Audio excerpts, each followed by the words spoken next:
Hello everyone, welcome to our channel.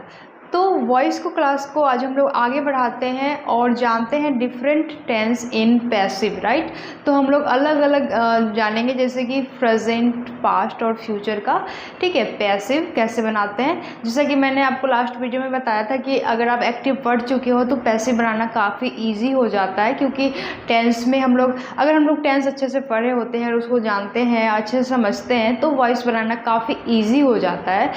तो आज हम लोग उसी टेंस को लेके आगे बढ़ेंगे और उसका पैसिव सीखने वाले हैं। तो वीडियो को लास्ट तक देखें, स्किप ना करें, ताकि आपको समझ में अच्छे से आए। पूरा कॉन्सेप्ट भी मैं 100% चाहूँगी कि आपका क्लियर हो जाए। तो चलिए स्टार्ट करते हैं। तो चलिए देखते हैं different tense in active voice and passive voice. ठीक है, तो हम लोग अलग अलग टेंस को देखेंगे, किसमें, एक्टिव टू पैसिव, राइट। तो फर्स्ट है इंडेफिनिट टेंस। ठीक है, इंडेफिनिट में जानेंगे जैसे कि present indefinite, past indefinite and future indefinite. You can also say simple present, simple past और सिंपल फ्यूचर एंड मॉडल्स। ठीक है, मॉडल्स में इसके यूज़ होते हैं, वो भी हम लोग जानेंगे अलग से। ठीक है, तो इसका देखिए एक्टिव, जो ये एक्टिव है, ये दिख रहा है आपको एक्टिव, ये तो हम लोग ऑलरेडी पढ़ चुके हैं ना टेंस में हम लोग ने इसे पढ़ रखा है। अब इसको क्या पढ़ना है, हमें पढ़ना है पैसिव। ठीक है, तो आपको एक बात और मैं रिमाइंड करवा देती हूँ, जैसा कि मैंने पिछली क्लास में बताया था। एक्टिव टू पैसिव बनाने के लिए जो पैसिव सेंटेंस होते हैं वो हमेशा वर्ब की थर्ड फॉर्म लेते हैं, है ना। तो ये जितने भी पास्ट में हो, फ्यूचर में हो और क्या हो, प्रेजेंट में हो, इसमें कौन सा वर्ब का फॉर्म आएगा, वो वर्ब का थर्ड फॉर्म आएगा। ठीक है, ये कॉन्सेप्ट हमेशा माइंड में क्लियर रखना है। ठीक है, क्या यूज़ करना है, वर्ब का थर्ड फॉर्म। उसके बाद जो आता है ये सिंपल प्रेजेंट है, इसका ये एक्टिव है। ठीक है, ये क्या है, simple present, present indefinite also you can say. ठीक है, subject plus verb one plus object, ये क्या है, एक्टिव है। इसको जब पैसिव में ट्रांसफ़र करेंगे तो क्या हो जाएगा, देखिए ये जो ऑब्जेक्ट है ये पहले आ जाएगा, किसमें, पैसिव में। ठीक है, तो पैसिव में ऑब्जेक्ट पहले आ जाएगा और इसके साथ आ जाएगा is, am, are according to subject. ठीक है, उसके बाद वर्ब का third form plus by plus subject. तो इसमें क्या होता है कि ऑब्जेक्ट जो होता है वो पहले आ जाता है और सब्जेक्ट जो है लास्ट में हो जाता है। और इसमें क्या है, मतलब ये है डायरेक्ट कहता है और ये इनडायरेक्ट कहता है। मतलब कहने का तरीका, मतलब वर्ड जो एक सेंटेंस अगर बोला जाता है कि वह पढ़ता है। ठीक है, तो और उसके द्वारा पढ़ा जाता है, वह पढ़ता है, उसके द्वारा पढ़ा जाता है। मतलब मीनिंग सेम है लेकिन कहने का तरीका अलग हो गया, मतलब वो घुमा के कह दिया, तो उसमें हम लोग क्या पैसिव यूज़ कर लिए, है ना। तो उसके द्वारा पढ़ा जाता है, उसके द्वारा पढ़ा जाता है, बात उसी की हो रही है, किसका, उसका, उसके द्वारा पढ़ा जाता है या वो पढ़ रहा है। ठीक है, पढ़ा जाता है, तो उस तरह से हम लोग इसको चेंज करेंगे। तो क्या हो जाएगा, is, am, are plus verb third plus by plus subject. ठीक है, तो इस तरह हम लोग पैसिव में चेंज कर देंगे। और सिंपल पास्ट, जैसा कि आप लोगों को पता है कि सिंपल पास्ट हम लोग टेंस में पढ़ा था, तो क्या था फॉर्मूला इसके, subject plus verb two plus object, right. तो इसका जो पैसिव बनेगा, मैंने एक चार्ट बना दिया ताकि आपको कोई भी इसमें मतलब कन्फ्यूज़न ना हो। ठीक है, तो ये जो है ना, सिर्फ आज मैंने सिंपल टेंस क्या है, इंडेफिनिट का लिया है, जो पास्ट इंडेफिनिट, फ्यूचर इंडेफिनिट और प्रेजेंट इंडेफिनिट है। ठीक है, तो इसका बन जाएगा, ऑब्जेक्ट आ जाएगा पहले, पैसिव में क्या आएगा, ऑब्जेक्ट पहले आ जाएगा plus was word plus verb third plus by plus subject. I hope clear है।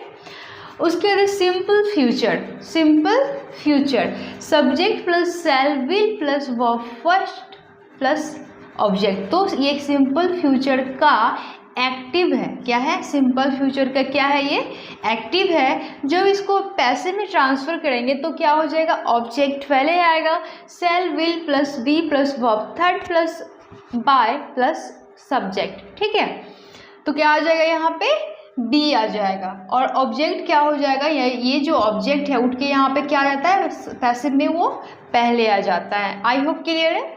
इन मॉडल्स तो आपको जैसे कि पता है कि मॉडल्स क्या होता है, कैन, कुड, शुड, वुड, तो ये सब क्या है, मॉडल्स है। तो मॉडल्स में भी पैसिव यूज़ होता है जो एग्जाम्स वगैरह में ज़्यादातर पूछे जाते हैं। तो इसको हम लोग अलग से देखेंगे जो मॉडल्स पे ही होंगे, ठीक है।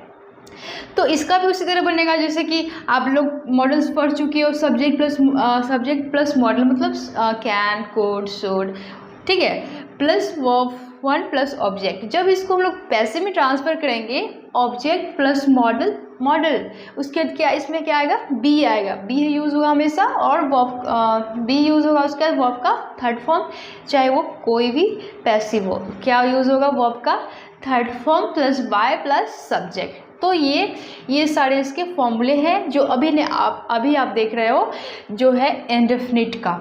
तो आप लोगों ने जाना कि प्रेजेंट, पास्ट, फ्यूचर का आपने ये पैसिव देखा, ठीक है, स्ट्रक्चर है इसका।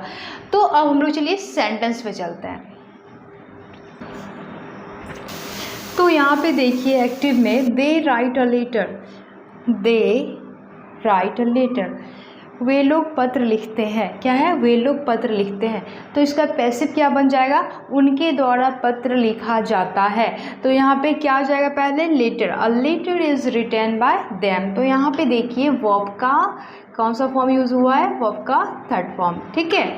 उसके बाद है द रोट अ लेटर, वे लोग ने पत्र लिखा, और उसके बाद है पत्र उन लोग के द्वारा लिखा गया, इन पास्ट, ठीक है। तो क्या हो जाएगा, ऑब्जेक्ट पहले आ जाएगा, a letter was written by them. उसके बाद है we read a book, we read a book, हम लोग किताब पढ़ते हैं, हम लोग के द्वारा किताब पढ़ा जाता है। बात तो एक ही है लेकिन कहने का तरीका अलग हो गया, इसलिए वो इंग्लिश में अलग बन जाएगा, ठीक है। तो बन जाएगा a book was read by us, a book was read by us. तो रीड का थर्ड फॉर्म लग गया है जो रीड ही होता है, ठीक है। उसके बाद है ये फ्यूचर है, Ram will read a book, Ram किताब पढ़ेंगे या पढ़ेगा, राम किताब पढ़ेंगे। तो उसके बाद है क्या, किताब राम के द्वारा पढ़ा जाएगा, पढ़ेंगे और पढ़ा जाएगा, मतलब बात एक ही चीज़ की हो रही है लेकिन उसको अलग तरीके से कहा जा रहा है, ठीक है। तो क्या है, a book will be read by Ram, Ram के द्वारा किताब पढ़ा जाएगा, ठीक है। तो ये रहे इसका एक्टिव टू पैसिव, ठीक है, एक्टिव टू पैसिव। तो थोड़ा सा इसमें और आगे देख लेते हैं। तो आगे देखते हैं हम लोग, ये सेंटेंस मैंने एक लिखा है जो मैंने पहले भी लिखा था और मैंने फिर हटा दिया था क्योंकि इसमें कुछ डिफरेंस है जो आप लोग को जानना जरूरी है, तो मैंने सोचा कि इसको चलो डिटेल से अच्छे से समझा दिया जाए, ठीक है। तो लिखा है मैंने पुलिस अरेस्टेड हिम, और यहाँ पे ही वॉज अरेस्टेड, ये पैसिव है और ये एक्टिव है, ठीक है। लेकिन डिफरेंट आप लोग को दिख रहा होगा कि यहाँ पे बाय और क्या है, सब्जेक्ट का यूज़ नहीं हुआ है, लेकिन फिर भी ये सेंटेंस कंप्लीट है और पूरा सही है, ठीक है। तो हम लोग जानते हैं कैसे।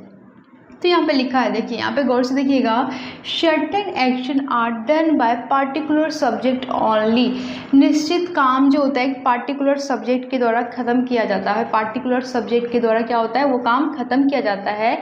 इन सच केसेस बाय, और subject must be not mention in passive voice. तो इन केसेस में क्या होता है, ये इतने ऐसे जो केसेस बनते हैं उसमें क्या होता है ना कि उसमें जो बाय और सब्जेक्ट जो है वो हट जाता है, ठीक है, नॉट मेंशन रहता है, ठीक है।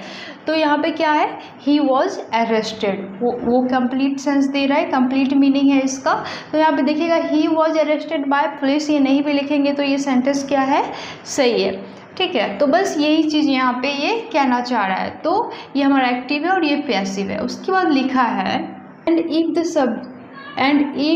The sentence is given in passive voice, अगर सेंटेंस जो दिया हो पैसिव वॉइस में और उसमें क्या नहीं हो, विदाउट बाय और सब्जेक्ट, तो use that subject in active voice, ठीक है, use that subject in active voice that generally does work. तो ये क्या है, ये हमारा समझ में आ गया आपको, ये एक्टिव है और ये पैसिव है। तो ये सेंटेंस क्या है, क्लियर है। तो इस ऐसे सेंटेंस में क्या होता है ना, जो एक क्या हो, एक पार्टिकुलर सब्जेक्ट द्वारा ख़त्म कर दिया जा रहा है उस काम को, तो उसमें क्या होता है ना कि उसमें सब्जेक्ट बाय और सब्जेक्ट हट जाता है और वो क्या होता है, वो पैसिव में ही होता है, ठीक है। तो ये रहे कुछ आज जो हम लोग ने पढ़ा वो सिर्फ प्रेजेंट क्या बोलते हैं प्रेजेंट पास्ट जो इंडेफिनिट का था। तो आज हम लोग ने पढ़ा सिंपल प्रेजेंट, सिंपल पास्ट और सिंपल फ्यूचर। ठीक है, तो हम लोग नेक्स्ट क्लास में कंटिन्यूस लेने वाले हैं जो एक्टिव टू पैसिव वॉइस में हम लोग ज़रूर पढ़ेंगे। ठीक है, तो आई होप इसमें सारे डाउट्स क्लियर हो गए होंगे। और ऐसे भी हम लोग ने इसमें टेंस पढ़ रखा है, तो आप टेंस पे एक्टिव तो पढ़ रखे हो, उसको आप पैसिव बनाओ। बस मैंने चार्ट भी बना दिया था जैसा कि आप लोग ने अभी देखा है। ठीक है, तो आप उस पर सेट करके उस पर प्रैक्टिस कीजिए और फिर हम लोग मिलते हैं नेक्स्ट क्लास में। तब तक के लिए बाय बाय।